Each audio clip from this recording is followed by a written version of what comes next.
الله الرحمن الرحيم ما شاء الله ولا حول ولا قوة إلا بالله العلي العظيم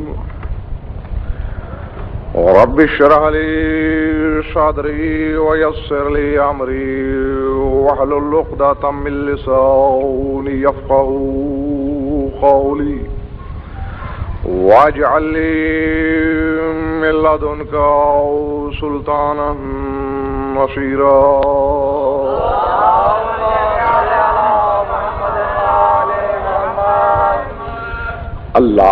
اللهم إنك ترى ولا ترى وأنت بالمنظر الأعلى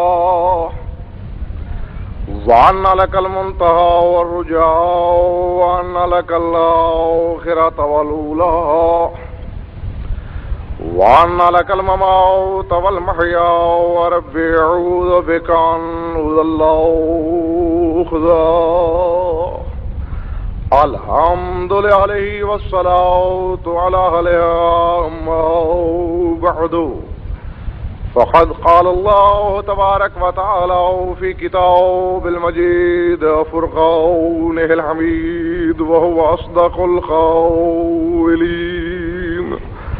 وأشرقت الأرض بنور ربها صلوات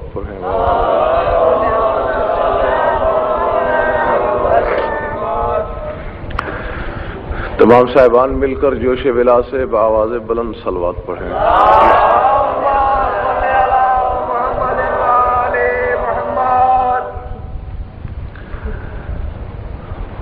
باقاعدہ بیان سے پیشتر تمام سرمستان بادہ ولایت کی خدمت میں حجت العصر کے عالم ظہور جسمانی میں آنے پر مبارکباد پیش کرتا ہوں. آپ کو بھی مبارک ہے. اور دوسری گزارش یہ ہے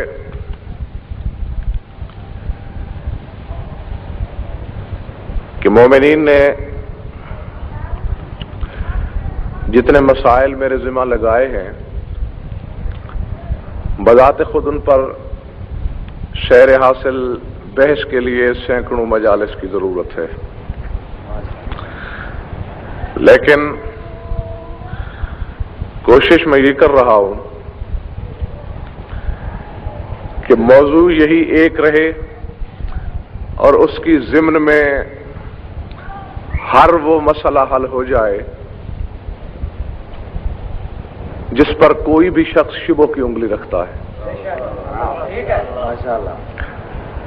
یعنی 9 سے لے کر علم غیب تک اور مدد سے لے کر حاضر و ناظر تک کے سارے مسائل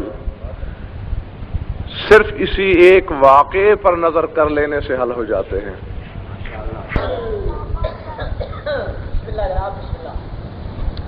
ہاں تو حضور کیا کہہ رہا تھا میں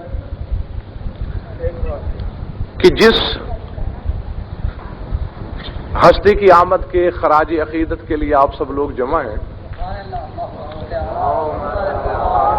اور جو جشن آپ منا رہے ہیں اسی جشن کے متعلقات پر اگر آپ ایک نظر ڈال لیں تو دنیا کے تمام مسائل کا توڑ آپ کو مل جاتا ہے. ہاں زمانہ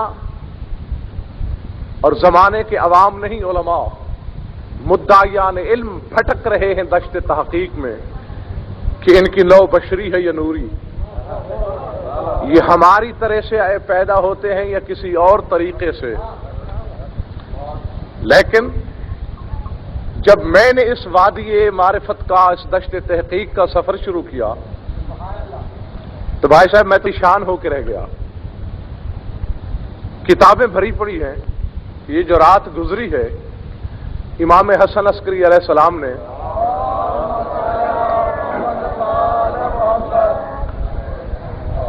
واقعات سامنے ہوتے ہیں، موجود ہوتے ہیں، لیکن صرف توجہ کی نظر کی ضرورت ہوتی ہے.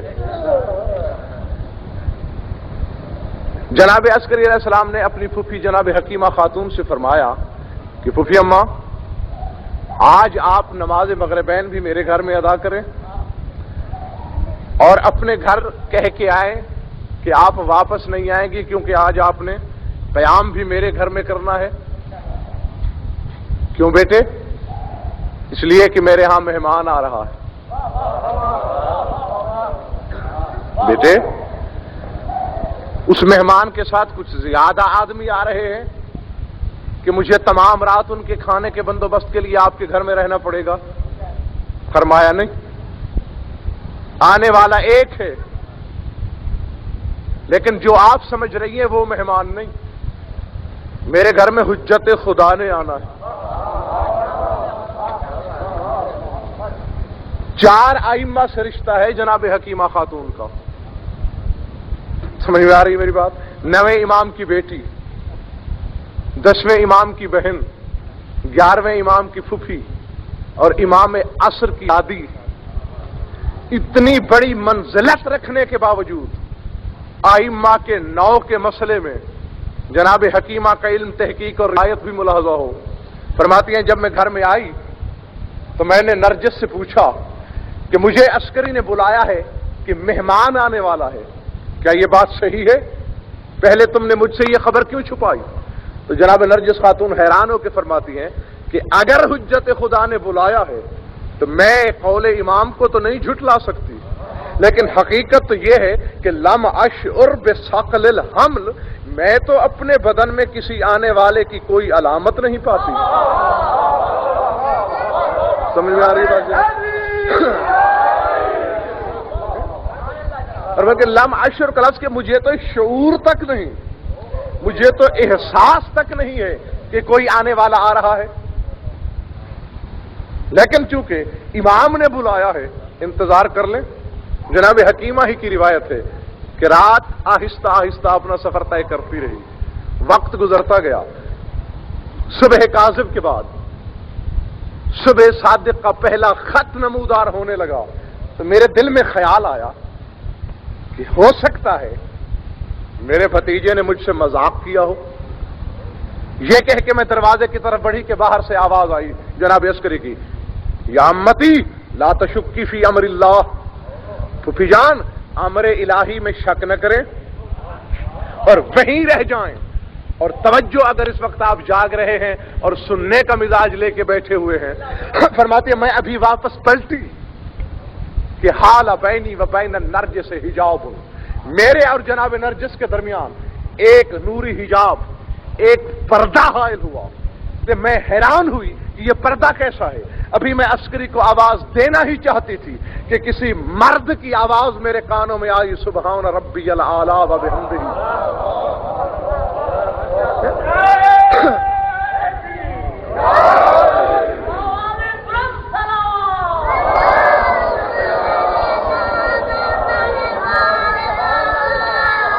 توجہ حضور، توجہ دوستو، اور حجاب ہٹا، میں نے دیکھا تو مہدی وقت بارگاہ کبریائی میں سجدہ ریز۔ اب سارے بزرگوں، بھائیوں اور عزیزوں، خدا کے لیے انصاف کا لہو نہیں کرنا، مجھے سوچ کے بتاؤ کہ اتنے بڑی عزت رکھنے والی ذی شرف بی بی، 4 ائمہ سے رشتہ، اگر جناب حکیمہ کے سر پہ قرآن رکھ دیا جائے کہ آپ بتائیں کہ امام کس طرح پیدا ہوتا ہے، تو کیا جناب حکیمہ جواب دے سکتی؟ نہیں، بلکہ کہیں گی کہ دنیا والوں تمہارا دماغ خراب ہو گیا ہے، جب آمد کے وقت میری نگاہوں کے سامنے ایک نوری پردہ تھا تو میں کیا بتا سکتی ہوں کہ وہ کیسے آیا؟ اور جو صحن طہارت میں چلتی ہے، جس کا امامت سے براہ راست رشتہ ہے، اسے علم نہیں کہ یہ کس طرح آتے ہیں، مسجد کا ایک جاہل مینڈک کس طرح سمجھ سکتا ہے کہ یہ کس طرح آتے ہیں؟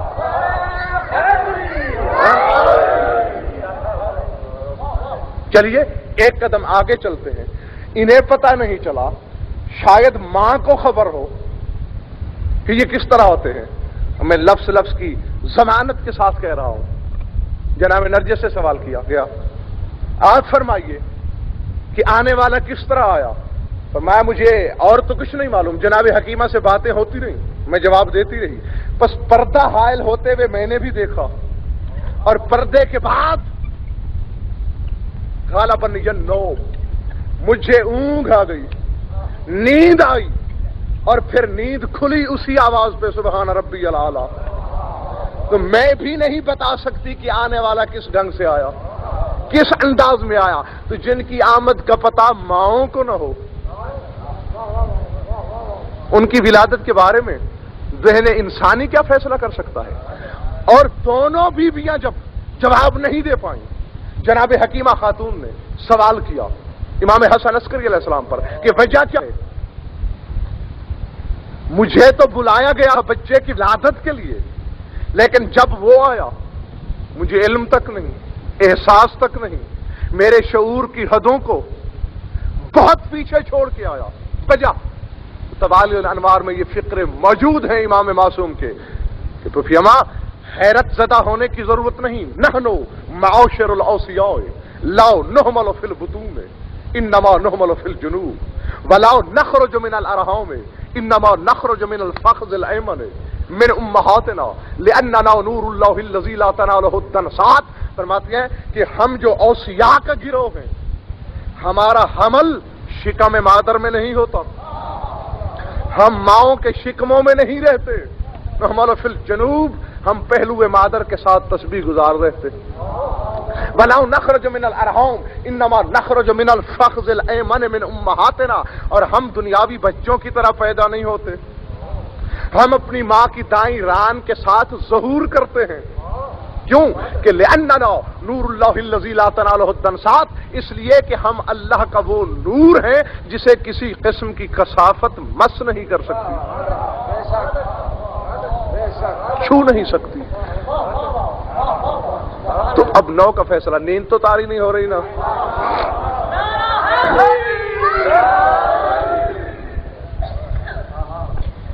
یہ تو حضور ہو گیا نو کا فیصلہ۔ میں آپ کے تمام اختلافی مسائل پہلے کہہ چکا ہوں کہ اسی جشن کے متعلقات سے حل کرنے والا ہوں۔ حل تو صدیوں پہلے آپ کے سامنے موجود ہے، لیکن غور و فکر کی ضرورت ہوتی ہے۔ قرآن کا بھی یہی دعویٰ ان فی ذالک لآیات لقوم یتفکرون، کہ کھلم کھلی نشانیاں ہیں ان کے لیے جو غور و فکر کرتے ہیں، جو سوچنے کے عادی ہیں۔ امام کا تو بھائی شمشیر مقام بہت بلند ہے، جو ابراہیم کی سمجھ میں نہیں آتا، جو آدم کی سوچوں سے اونچا ہے، جو فکر عیسیٰ سے کہیں بالا ہے، جو ادریس کی اڑانوں سے کہیں آگے ہے۔ یہ نیمہ شعبان کی رات گزری ہے، آج ہمیں کہتے ہو کہ تمہارے عقائد غلط ہیں، ہم پہ الزام ہے کہ تم علماء اور مجتہدین کے خلاف چلتے ہو۔ تحفۃ العوام تو ہر شیعہ کے گھر میں موجود ہے، اور وہ تحفہ کسی غالی نے نہیں لکھا، مجتہدین نے لکھا۔ سینکڑوں برس ہو گئے تحفۃ العوام مجتہدین لکھتے چلے آ رہے ہیں، اور ہر مجتہد کے تحفہ میں عریضہ حاجت کا تذکرہ ہے یا نہیں؟ موجود ہے نا؟ یہ تحفہ مجتہدین نے لکھا، اور مجتہدین نے 15 شعبان کی شب عریضہ حاجت ڈالنے کا ذکر کیا۔ اور پڑھو جا کے تحفے کو، عریضہ لکھتے تو امام کو ہو،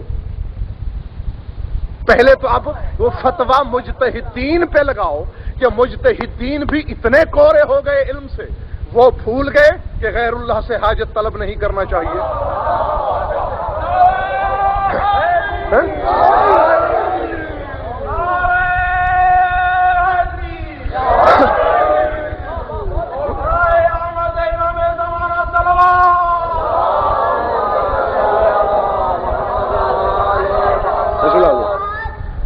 انہیں سوچ لینا چاہیے تھا کہ حاجت تو خدا سے مانگنا چاہیے، پھر کہا امام زمانہ کی خدمت میں حاجتیں بھیجو۔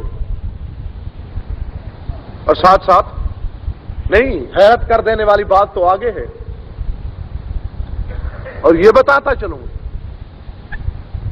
امام ہے ہی اسی لیے کہ تمہاری حاجتیں پوری کرے، وہ نظام عالم کو چلائے۔ ورنہ جس طرح آج کا شیعہ وہابی کہتا ہے کہ امام کا مصرف صرف فقہ کے مسائل بتانا ہے، اور اگر یہ بات تسلیم کر لی جائے تو سب سے پہلا فتویٰ خدا پہ لگتا ہے، کیونکہ اگر امام کا کام صرف مسائل بتانا ہے تو پھر 1150 برس سے جس امام کو خدا نے غائب کیا ہوا ہے اس کا مقصد کیا ہے؟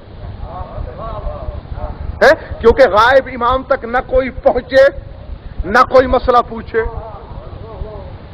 یا تو اللہ پہ فتویٰ لگاؤ کہ خدا خود بخود امامت کا مقصد بھول گیا، ورنہ ماننا پڑے گا کہ مقصد ہے نظام عالم کو چلانا، وہ چاہے غائب ہو یا حاضر چلا رہا ہے۔ اسی لیے عریضے بھیجے گئے۔ اور پھر لطف کی بات یہ ہے، علماء کی مخالفت کا الزام تو ہم پہ ہے۔ کیا لکھا ہوا ہے؟ عریضے لکھو، لکھتے رہتے ہو نا، اور پھر جاتے ہو دریا پہ، نہر پہ، چشمے پہ، کنویں پہ، پھر کیا کرتے ہو؟ امام کو نہیں پکارتے، ایک غیر معصوم، غیر امام نائب کو پکارتے ہو۔ کن لفظوں میں؟ سینکڑوں برس ہو گئے، کسی مجتہد نے نہیں سوچا، کسی عالم کو خیال نہیں آیا۔ آج پاکستان میں زیادہ عالم پیدا ہو گئے، ملتان کی سرزمین پہ بڑے محقق پہ جنم لینے لگے۔ آواز دیتے ہو حسین بن روح کو ان لفظوں سے، یا حسین ابن روح سلام علیک اشہد انک حی مرزوق عند اللہ۔ اے حسین بن روح، آپ پر میرا سلام، میں گواہی دیتا ہوں آپ زندہ ہیں، اور صرف ایسے زندہ نہیں، مرزوق عند اللہ ہے، اس وقت بھی اللہ کی طرف سے آپ رزق بھی کھا رہے ہیں۔ قد خاطبتک فی حیاتک التی لک عند اللہ عز وجل فہذہ رقعتی وحاجتی الى مولانا صاحب الامر والعصر والزمان فسلمها الیہ فانت ثقۃ الامین۔ میرا یہ رقعہ حاجت ہے، اسے میرے امام زمانہ کی خدمت تک پہنچا دو۔ تم اگر کسی دوسری دنیا میں ہو تو اپنا نصیب، ورنہ مسئلہ تو حل ہو گیا ہے۔ کیا اس رات میں ایک شخص رقعہ ڈالتا ہے؟ روئے زمین پر کروڑوں شیعہ، اور کروڑوں میں چلو لاکھوں تو ڈالتے ہی ہوں گے نا، کوئی دریا میں، کوئی چشمے میں، کوئی سمندر میں، کوئی پاکستان میں، کوئی ایران میں، کوئی عراق میں، کوئی بحرین میں، کوئی ہندوستان میں، کوئی بنگلہ دیش میں، یعنی روئے زمین پر لاکھوں سمتوں میں لاکھوں آدمی حسین بن روح کا نام لے کر عریضے ڈال رہے ہیں، تو پھر یا تو ان علمی باتوں کا انکار کر کے غضنفر کے ساتھ ان مجتہدوں پر بھی غلو اور جہالت کا فتویٰ لگاؤ، ورنہ ماننا پڑے گا کہ امام تو اپنے مقام پر، امام کا ایک نائب ایک شب میں لاکھوں مقام پہ حاضر بھی ہوتا ہے اور ناظر بھی ہوتا ہے۔ سمجھ میں آ رہی ہے بات؟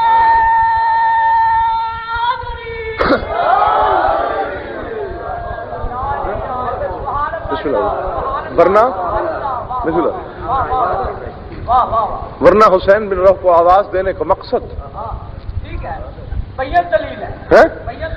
جو نائب امام ہے، جس کے پاس منصب امامت نہیں، امام تو ولایت مطلق کا مالک ہے، اور ولی کے معنی ہے متصرف فی الثقلین، ان ثقلین جس کی مٹھی میں ہو، جس کے پاس نیابت ہے، وہ ہر جگہ حاضر بھی ہے، ناظر بھی ہے، تمہاری آواز بھی سنتا ہے، تمہارے رقعہ زمانہ کی خدمت میں بھی پہنچاتا ہے، اور خود امام نہیں سنتا۔ تو آج کے شیعوں کا دماغ خراب ہونے لگا ہے، پتہ ہے جمشید بھائی، اس زمانہ میں جب کہ نائب زندہ موجود تھے لوگوں کے سامنے، تو اس دور کے شیعوں کا معیار نیابت کیا تھا بتاتا چلوں۔ ایک عورت مومنہ جس کے پاس ایک جوڑی کنگنوں کی خمس کی، جو امام زمانہ کی خدمت میں پیش کرنا تھی، لائی۔ امام تو پردہ غیبت میں ہے، غیبت الصغریٰ کا دور تھا۔ پوچھا کہ امام تو پردہ غیب میں ہے، کیا امام کا کوئی نائب بھی ہے؟ لوگوں نے کہا صحیفۃ الابرار میں علامہ مامقانی نے اس واقعے کو لکھا، اور غیبت توسی میں یہ واقعہ موجود ہے۔ لوگوں نے کہا ابو القاسم حسین بن روح کا مکان پوچھ لو، وہ امام زمانہ کی تیسرے نائب ہیں، جو کچھ مال خمس تمہارے پاس ہے وہ ان کی خدمت میں پہنچا دینا، سونا نہیں۔ ضعیفہ پوچھتی پاچھتی پہنچی جناب حسین بن روح کی خدمت میں، تم نائب امام ہو؟ ہاں۔ کچھ گناہگار پر یہ کرم ہے ان کا کہ انہوں نے مجھے نیابت کے لیے مختص فرمایا۔ اب اس دور کے شیعوں کا معیار نیابت ذرا ملاحظہ فرمائیے۔ حذیفہ کہتی ہے اگر تم نائب ہو تو ثبوت دو۔ معلوم ہوا اس دور کے شیعوں کا وہ عقیدہ تھا، وتیرہ تھا، طریقہ تھا، دستور تھا۔ کیا ثبوت دوں؟ یہ بتاؤ کہ میرے پاس امام کی کون سی امانت ہے؟ یعنی ضعیفہ کا یہ سوال کرنا دلیل ہے اس امر کی کہ اس دور کے شیعہ اسی طرح نائبوں کا امتحان لیتے تھے۔ چلیے ہو سکتا ہے کوئی یہ فتویٰ لگا دے کہ وہ ضعیفہ بھول گئی، چلیے وہ بھول گئی تھی، نائب امام کہہ دیتا، بڑی بھی یہ علم غیب کا مسئلہ ہے اور غیب سوا خدا کے کوئی نہیں جانتا۔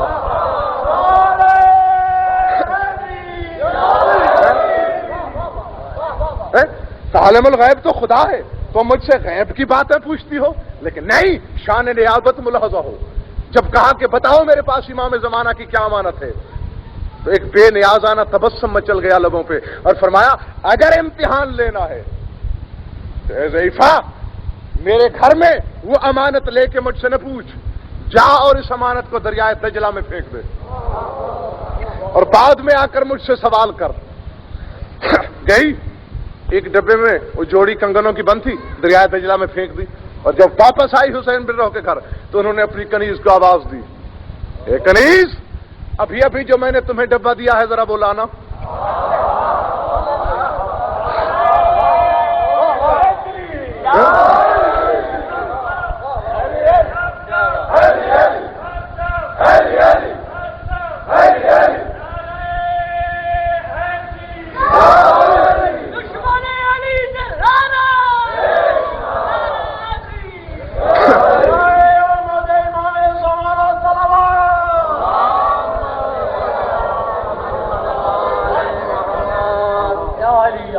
سمجھ میں آ رہی ہے بات دوستو؟ یہ دیکھا تو وہی ڈبہ، وہی کنگنوں کی جوڑی، تم امام کو پوچھتے پھر رہے ہو۔ امام کا نائب مجھے عالم الغیب بھی نظر آ رہا ہے، حاضر ناظر بھی دکھائی دے رہا ہے۔ امانت دریا میں پھینکی، وہ اپنے گھر میں موجود، دریاؤں کی لہروں پہ بھی قبضہ، یعنی عالم امکان پہ کنٹرول بھی ہے، قبضہ بھی ہے۔ یہ تو نائب ہے امام کا، اور امام جو اللہ کا نائب ہے وہ کیا ہوگا؟ اصول تو یہی ہے نا کہ نائب ہمیشہ اپنے منیب کے کمال کا آئینہ دکھائی دیتا ہے۔ جو امام کا نائب ہے وہ امام والے کام کرتا ہے، تو جو اللہ کا نائب ہے تو نیابت جب ہی ہوگی کہ وہ خدا والے کام کرے۔ جن مسائل پہ تم اختلاف رکھتے ہو، بحثیں کرتے ہو، وہ تو ان کے نوکروں کا شیوا اور وتیرہ ہے۔ خدا کی قسم، مشکل کشائی ان کے ملازم کرتے ہیں، ان کے نائب کرتے ہیں، ان کا مقام اس سے کہیں زیادہ آگے ہے۔ مجھے علامہ مجلسی کا ایک فقرہ بہت پسند آتا ہے، اور جب کبھی یاد آتا ہے تو میں بڑا وجد بھی لیتا ہوں۔ انہوں نے لولاک لما خلقت الافلاق کی حدیث قدسی پہ بحث کرتے ہوئے انہوں نے بڑی طویل و عریض عالمانہ بحث کی ہے، اور انہوں نے فرمایا ہے، اس کا ماحصل 2 لفظوں میں آپ کو سمجھائے دیتا ہوں۔ وہ فرماتے ہیں در حقیقت بات یہ ہے کہ جس شخص نے بھی آل محمد کو پہچاننے کی کوشش کی ہے، ظاہر ہے کہ اس نے پہچاننا ہے اپنے مبلغ علم کے مطابق، اپنی سوچوں کے وسعت کے تحت۔ تو اب یہ اس کم وقت نے نہیں سوچا کہ جہاں تک میں لے گیا ہوں علی کو وہ میری سوچ ہے، علی نہیں۔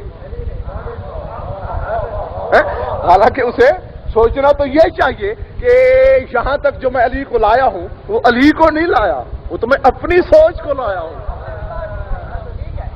یہ تو میرے دماغ کی اڑان ہے، مگر اس کم وقت نے بس علی کی وہی آخری منزل سمجھی۔ اور بخدا یہ لفظ ہے، میں عالمانہ ذمہ داری سے کہہ رہا ہوں، علامہ مجلسی اللہ مقام ہو کے انہوں نے مثال دے کے فرمایا کہ اب ایک شخص کا علم صرف اتنا ہے، وہ کہتا ہے کہ علی اتنا بڑا عالم ہے کہ اس سے جو مسئلہ پوچھا جائے تو وہ لاجواب نہیں ہوتا۔ فرماتے ہیں اس شخص نے ایک علامہ کو پہچانا ہے، علی کو نہیں پہچانا۔ سمجھ میں آ رہی ہے؟ سمجھ میں آ رہی ہے بات یا نہیں؟ ہاں، یہ علامہ مجلسی کی فکر عین الحیات میں پڑھ کے دیکھ لینا. پھر فرماتے ہیں اب مثال کے طور پر کوئی اس سے زیادہ ترقی کر گیا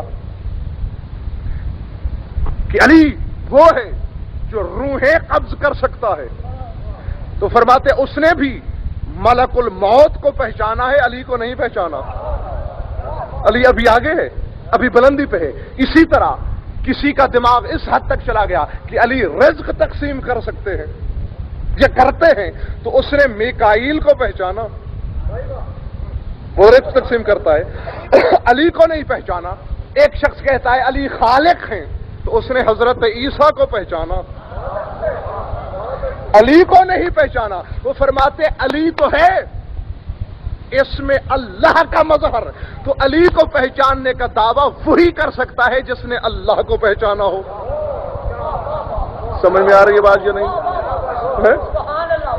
یہ جا کے اپنے گھروں میں بستروں پہ سوچتے رہنا اس فکرے کو، اور زندگی ہاں. تو جب تک خدا کی معرفت تامہ کا دعوے دار پیدا نہ ہو، علی کو پہچاننے کے دعوے کی جرت نہ کرے.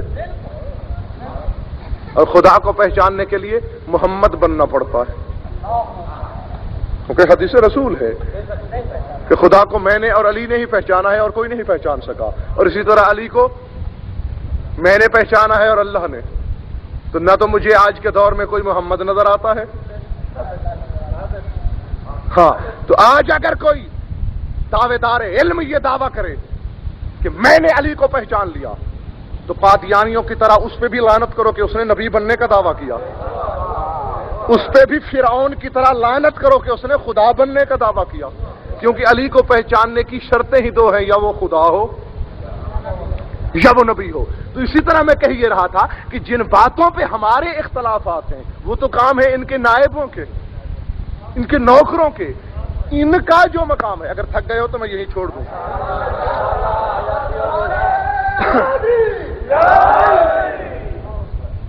ان کا مقام تقسیم رزق،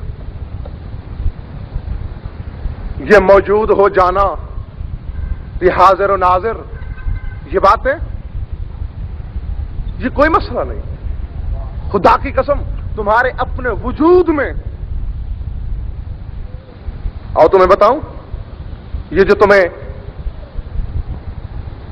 عالم نما جاہل دھوکہ دیتے ہیں کہ ایک جسم بہت سی جگہوں پہ ایک وقت میں حاضر ناظر کیسے ہو سکتا ہے، اور میں بتاؤں کہ ایسے ہو سکتا ہے.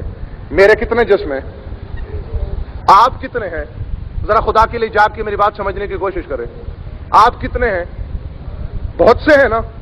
تو آپ کے جسم ہیں بہت سارے، میں ہوں ایک. خدا لگتی کہیے میں ایک ہو کر آپ سب کو دیکھ رہا ہوں یا نہیں؟ آپ کے سامنے موجود ہوں یا نہیں؟ تو جب موجود ہوں تو حاضر ہوں، دیکھ رہا ہوں تو ناظر ہوں. نہیں سمجھ میں آ رہی بات؟ یعنی میں ایک ہوں، آپ کے وجود بہت سے ہیں، لیکن بہت سے جسموں کو میں دیکھنے کی وجہ سے ناظر بھی ہوں، ان کے سامنے موجود ہونے کی وجہ سے حاضر بھی ہوں. جیسا کہ علامہ مامکانی نے مثال دی ہے کہ ایک سے وہ خط لکھ رہا ہے یا کتاب لکھ رہا ہے، تو ایک صفحے پر اس نے 1000 حرف لکھے. لکھنے والا ایک ہے، حرف 1000 ہیں. وہ 1000 حرفوں پہ حاضر بھی ہے، ناظر بھی ہے. اس کی وجہ یہ ہے کہ حرف کی جسامت کے مقابلے میں کاتب کا وجود محیط ہے، ان لفظوں پہ محیط ہے. تو وہ محیط ہونے کی وجہ سے ان پر حاضر بھی ہے، ناظر بھی ہے. تو وہ کہتے ہیں یہی وجہ ہے کہ یہ کائنات عالم میں جتنی جنسیں ہیں یہ حرف ہیں. علی کاتب تقدیر ہونے کی وجہ سے ایک وجود رکھنے کے باوجود سب پہ حاضر بھی ہے، ناظر بھی ہے. سمجھ میں آ رہی ہے نا بات؟ ہاں، اس کے لیے بہت سے وجودوں کی ضرورت نہیں. اب جس طرح میں آپ سب کے سامنے ہوں نا، فرق یہ ہے کہ ایک شخص آنکھیں بند کیے ہوئے میری تقریر سن رہا ہے،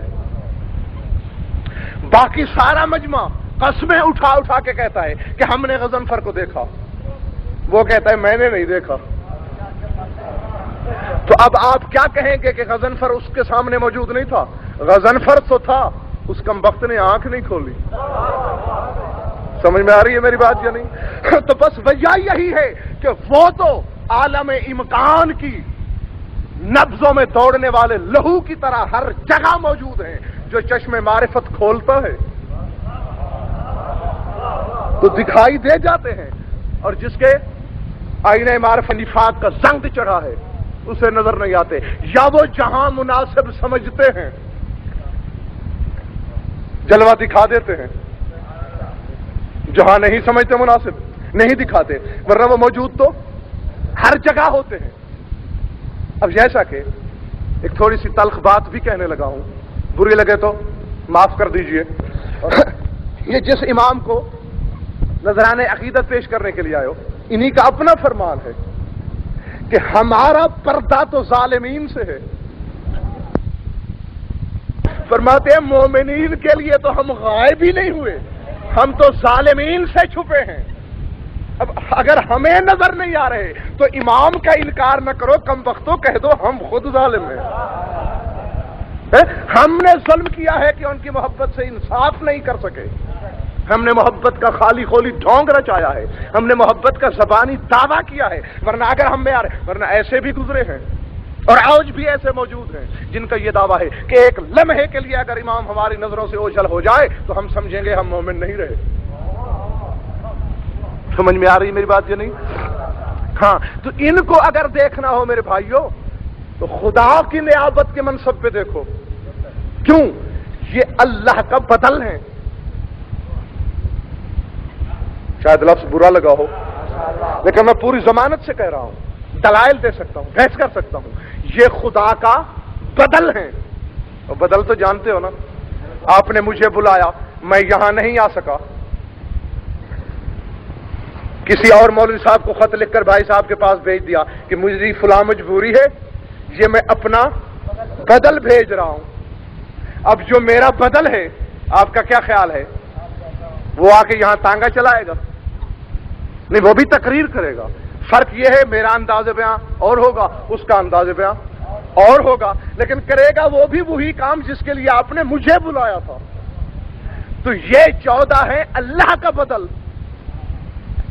یہ ٹھیک ہے کہ اس کے انداز میں وسعت ہوگی خالق والی، ان کے انداز میں وسعت ہوگی مخلوق والی، لیکن اللہ کا بدل ہو جب ہی سکتے ہیں کہ وہ بھی کام کریں اللہ والا ہے، کیونکہ خداوند عالم نے انہیں منتخب اسی لیے کیا ہے کہ میں تو مخلوق کے سامنے آنے سے رہا۔ ایک فکرہ آ گیا ہے میرے سامنے، سناؤں؟ حوالہ بھی سن لو۔ نہیں، یہ غلط فہمی ہے آپ کو، شے کا بدل نہیں ہوتا، اور یہ ضروری نہیں۔ دیکھیں جس طرح آپ نے کہا ہے کہ شے کا بدل ہوتا ہے، چلیے میں اس مفروضے کو 1 منٹ کے لیے تسلیم کر لیتا ہوں کہ بدل ہوتا ہے۔ مجھے ایسے سوالوں سے خوشی ہوتی ہے، کوفت نہیں ہوتی۔ کوفت انہیں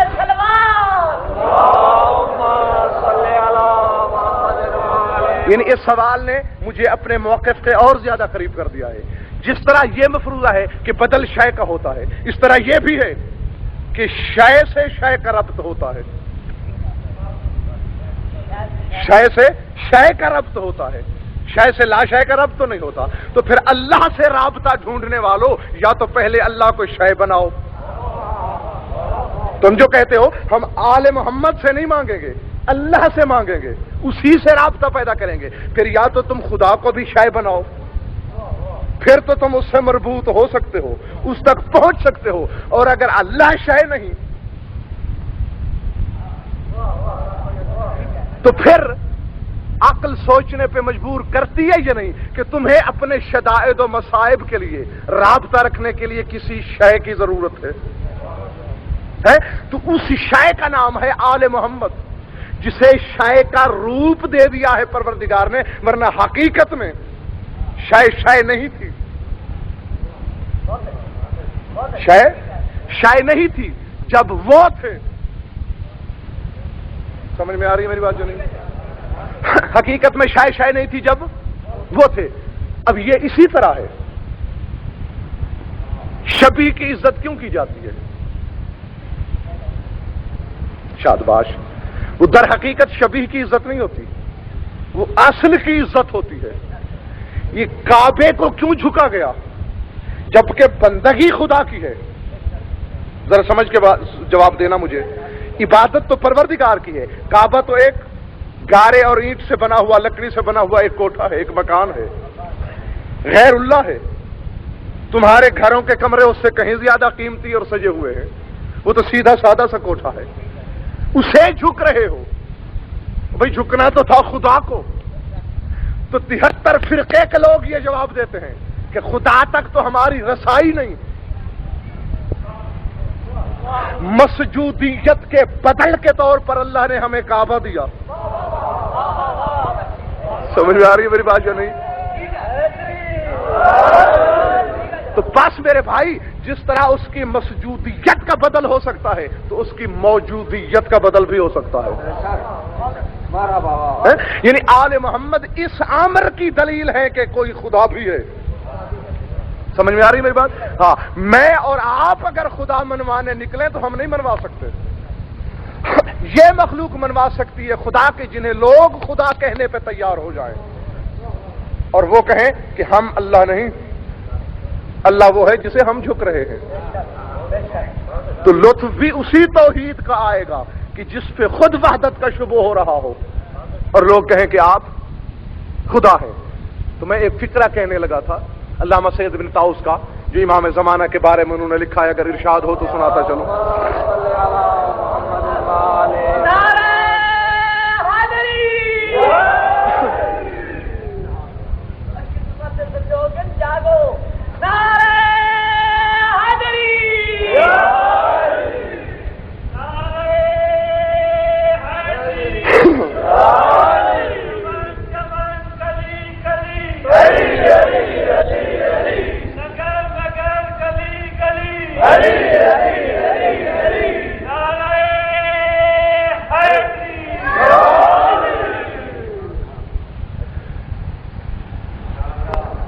ابھی تمہاری تو بڑی خوش نصیبی ہے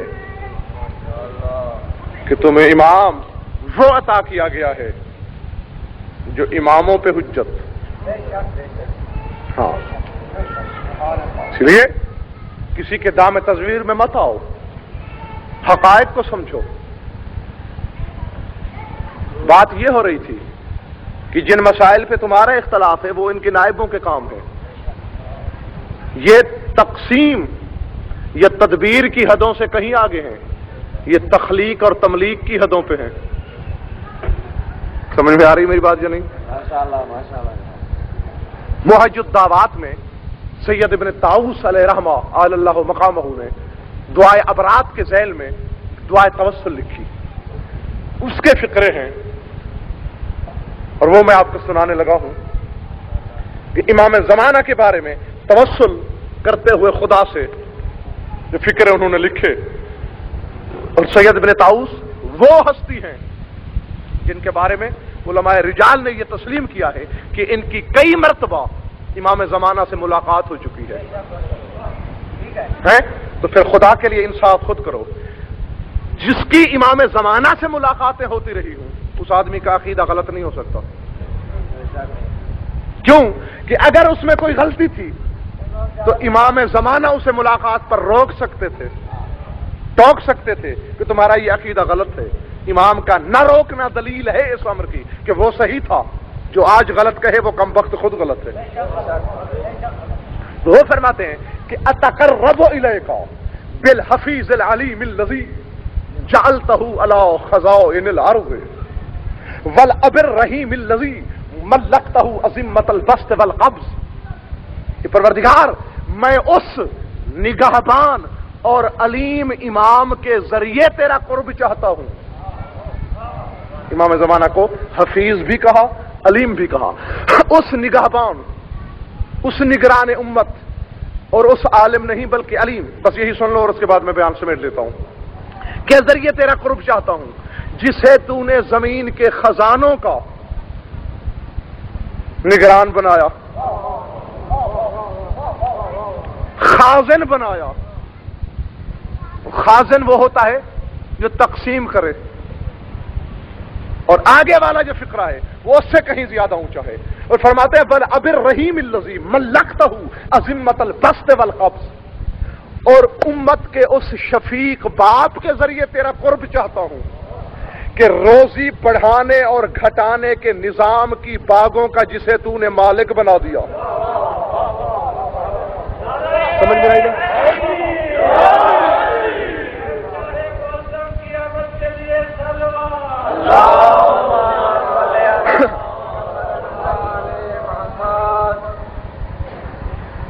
تقسیم کرنا نہیں، ملکتہ عظمت البسط والقبض، اور یہ روزی بڑھانا گھٹانا صرف میں نے تعلیم و تعلم کے لیے کہہ دیا، ورنہ وہاں تو مطلق یہ ہے کہ جسے تو نے نظام بسط و قبض کا مالک بنایا، تو اب بسط میں روزی کے علاوہ جتنی چیزیں آتی ہیں ان کا بھی مالک۔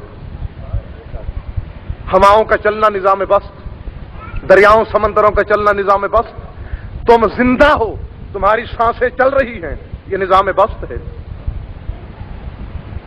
جب یہ روح پرواز کر جائے گی تو یہ نظام قبض ہے۔ روزی مل رہی ہے تو نظام بسط ہے، روک دی گئی ہے تو نظام قبض ہے۔ سمندر دریا چل رہے ہیں تو نظام بسط ہے، روک دیے گئے تو نظام قبض ہے۔ اور فرمایا ملکتہ عظمت البسط والقبض، کہ تو نے میرے امام کو نظام بسط و قبض کا مالک بنایا۔ یعنی کیا مطلب؟ چاہیں تو دریا چلنے دیں، چاہیں تو روک لیں، چاہیں تو ہواؤں کو جاری کر دیں، چاہیں تو روک لیں، چاہیں تو سانسیں چلنے دیں، چاہیں تو روک لیں۔ تو جو سانسوں کے مالک ہیں ان سے زندگی کی اگر بھیک مانگ لی جائے تو شرک کیسا؟ ہمیں ہمیشہ جو جس چیز کا مالک ہوتا ہے، اب اس رومال کا مالک میں ہوں اور آپ مانگے بھائی شمشیر سے، یہ تو نہیں ہو سکتا بھئی، جو مالک ہے اسی سے مانگو۔ تو نظام بسط و قبض کے مالک تو یہ ہیں، یہ خود بہتر اب توحید کو تم زیادہ جانتے ہو یا امام؟ تو وہ خود بہتر جانتے ہیں کہ کیا چیز وہ خود دیں گے اور کیا اس سے لے کر دیں گے۔ سمجھ میں آ رہی ہے بات یا نہیں ہے؟ اسی لیے تو کہتا ہوں دوستوں کہ براہ راست انہی سے مانگو۔ اب مثال کے طور پر میں نے زمین کا انتقال کرانا ہو اور میں جنرل صاحب کے پاس پہنچ جاؤں، صدر محترم کے پاس، جی میرا انتقال کرا دیں، اگر وہ مجھے بخش دیں تو ان کی مہربانی، ورنہ حق یہی بنتا ہے مجھے کہ اسے اندر کر دو۔ یہ اتنے معمولی کام کے لیے میرے پاس آیا؟ کیا پٹواری اور تحصیلدار موجود نہیں تھے؟ کام تو ہے ان کا، میرے پاس کیا لینے آیا؟ تو کم وقت تو نہیں جانتا کہ توحید کا کام کیا ہے، ولایت کا کام کیا ہے۔ تو براہ راست ولایت سے مانگ، وہ خود بہتر سمجھتے ہیں کہ اپنی طرف سے اسے کیا دینا ہے اور اس طرف سے کیا لے کے دینا ہے۔ تیرے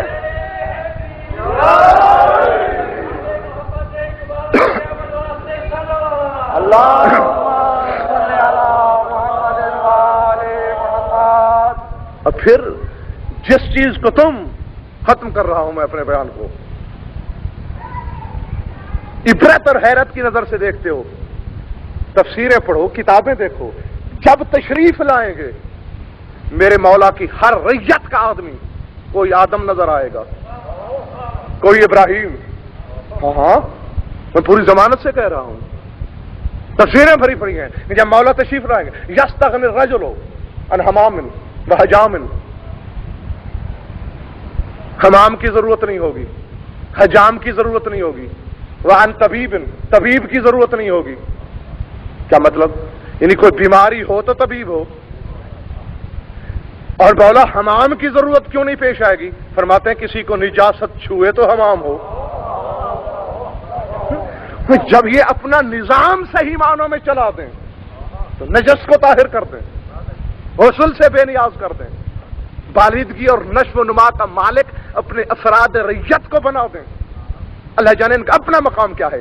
صادق آل محمد سے مولا کے انتظار کے مسئلے پہ بحث ہو رہی تھی، فرماتے ہیں اس کا انتظار کیا کرو، بڑا بلند مقام ہے ہمارے قائم کا، اور حتیٰ کہ پوچھو علماء سے کہ جب کبھی ہمارے ائمہ ماضیین کے پاس ان کا ذکر ہوا تو تعظیم کے لیے کھڑے ہو گئے،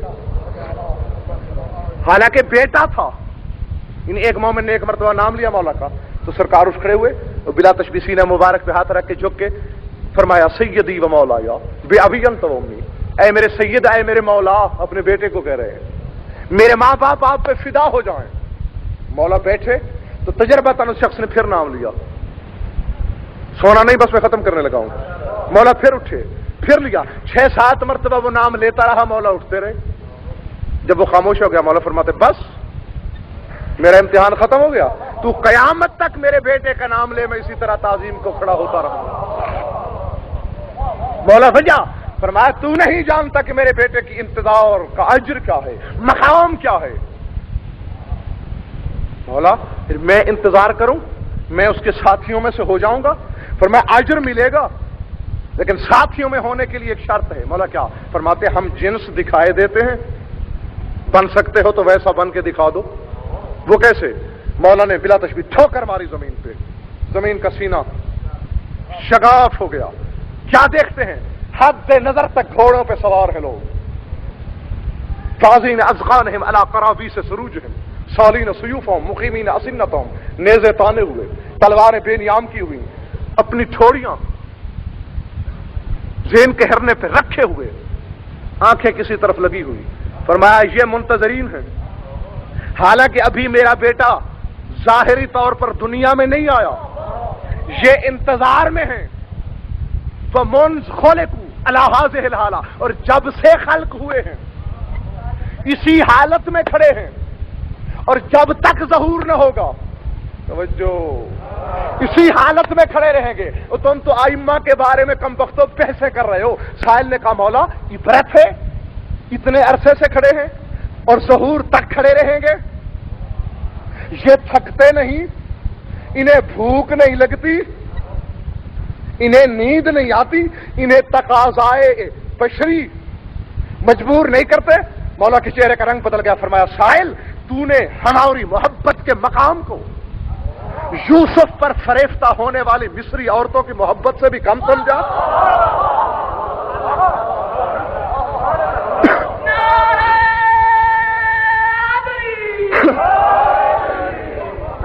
ہماری محبت ان زنان مصر کی محبت سے بھی زیادہ گئی گزری ہے۔ مولا وہ کیسے؟ فرمایا یوسف پہ فدا ہونے والی ہوں، ہاتھ کاٹیں، رگیں کٹ رہی ہوں، گوشت جدا ہو رہا ہو، خون بہ رہا ہو، سسکی تک نہیں لیتی۔ وہ یوسف کی محبت کا جادو ہے کہ اس میں فنا ہو گئی۔ تو ہماری محبت تم کیا سمجھتے ہو؟ یہ ہماری ذات میں اتنے فنا ہو گئے جس طرح ہم اللہ کی ذات، جو کہ اصول ہے جو جس کی ذات میں فنا ہو جائے وہ اس کا مظہر ہو جاتا ہے۔ لوہا آگ میں فنا ہو کر آگ بن جاتا ہے، رنگت بھی اسی کی لے لیتا ہے، جلاتا بھی آگ کی طرح ہے۔ فرمایا جس طرح ہم خدا میں فنا ہیں اور خدا والے کام کر کے لوگوں کو خدا نظر آتے ہیں، تو جو ہم میں فنا ہو جائے وہ ہمارا مظہر بن جاتا ہے۔ سمجھ میں آ رہی بات؟ تو یہ بھوک پیاس کی حقیقتیں کیا ہیں؟ چونکہ یہ آنے والے کی محبت میں اس قدر ڈوبے ہوئے ہیں، یہ اپنے آپ کو بھولے ہوئے ہیں، لہذا یہ ہمارا مظہر بن گئے ہیں۔ وہ مولا نے تو صلاح عام دے دی ہے، اپنی محبت کا اجر اور صلہ یہ بتایا ہے کہ جو ان سے صحیح معنوں میں محبت کرے، کیونکہ خلوص سے کسی کی ذات میں فنا ہونا اسی کا عین بن جانا ہے۔ مٹی پانی میں فنا ہوتی ہے نا؟ یہ جو دریاؤں میں پانی آ رہا ہوتا ہے یہ صرف پانی تو نہیں ہوتا، یہ راستے میں آنے والی لاکھوں من مٹی اس میں ہوتی ہے، لاکھوں من ہوتی ہے نا؟ کبھی پیتے وقت مٹی کو الگ کیا ہے تم نے؟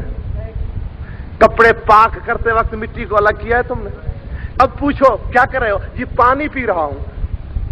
بڑے بھائی تمہارے تو ہتھیلی پہ پانی کے ساتھ ساتھ کروڑوں ذرات مٹی کے بھی ہیں، لیکن کہہ رہے ہو پانی پی رہا ہوں۔ یہ کیوں نہیں کہتے کہ پانی اور مٹی پی رہا ہوں؟ اس لیے نہیں کہتے کہ مٹی اتنے خلوص سے پانی میں فنا ہوئی کہ خود نہ صرف پانی نظر آئی بلکہ پانی کہلانے لگی۔ تو اسی طرح اول محمد خدا کی ذات میں اتنے فنا ہو گئے کہ اس کی طرف سے انعام میں بدل بنے لوگوں کو خدا نظر آئے۔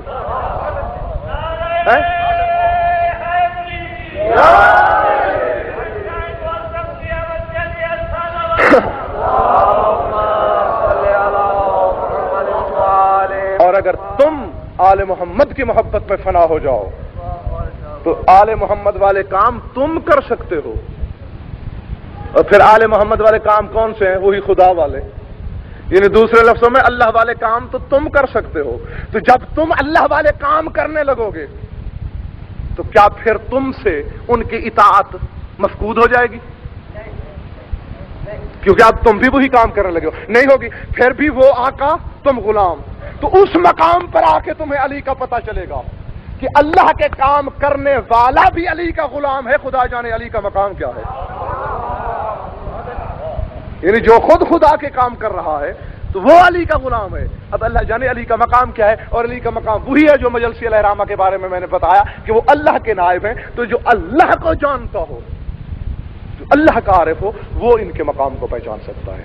تو آج کی تقریر سے کیا نتیجہ نکلا کہ یہ تو کیا جو ان کے نائب اور غلام ہیں اور سامنے کے دلائل اور سامنے کی باتیں ہیں جو ہر شخص، ہر شیعہ کے گھر میں موجود ہیں، ان کی روشنی میں میں امید اور توقع رکھتا ہوں کہ آئندہ آپ اتنی تیزی اور جلدی سے کسی کے علم کے بچھائے ہوئے مصنوعی جال میں نہیں آئیں گے. وما علینا الا البلاغ.